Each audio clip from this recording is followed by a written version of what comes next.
আমি হরিপদ দাস। আমার স্বরচিত একটি কবিতা ব্রহ্মপুত্র নদ।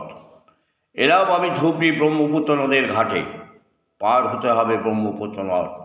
আমার জীবনে এত বড় নদ পারাপার হয়নি কখনো।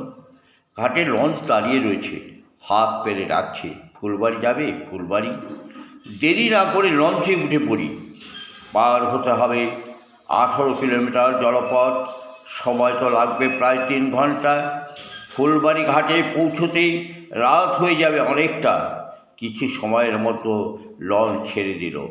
লঞ্চ যখন নদের মাঝামাঝি এলো, আমি দেখতে পেলাম নদের ভয়ঙ্কর রূপ। জলের ঢেউ এসে পড়ছে লঞ্চের উপর, হেলে দুলে করছে নৃত্য। এই বোধহয় লঞ্চ ডুবে যাবে। আমার মনের ভেতরে জেগে উঠল আতঙ্ক। হয়তো আমার বেজে গেছে জীবনের শেষ ঘন্টা।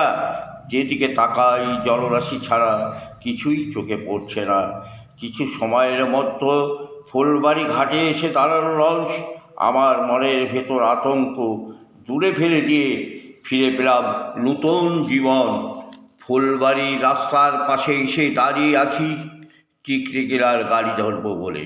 রাত হয়েছে অনেকটা, গাড়ি কখন আসবে কে জানে। এই চিন্তার অবসান ঘটিয়ে গাড়ি এসে দাঁড়ালো। দেরি না করেই গাড়িতে উঠে পড়ি। কিছু সময়ের মধ্যে গাড়ি ছেড়ে দিল। দুরন্ত গতিতে গাড়ি ছুটে চলছে টিকটিকিলার দিকে। পাহাড়ি রাস্তা এঁকে বেঁকে চলছে, রাতে বোঝার উপায় নেই।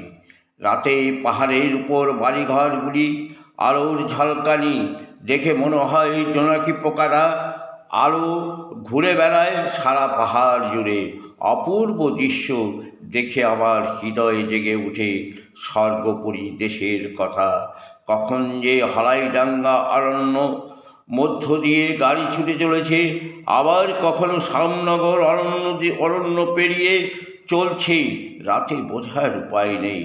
আমার আর প্রকৃতির সৌন্দর্য অনুভব করা হলো না। এর মধ্যে কখন যে গাড়ি টিকটিকিলে এসে দাঁড়ালো রাতে বেলায়, বুঝতে পেলাম না আমি। নমস্কার।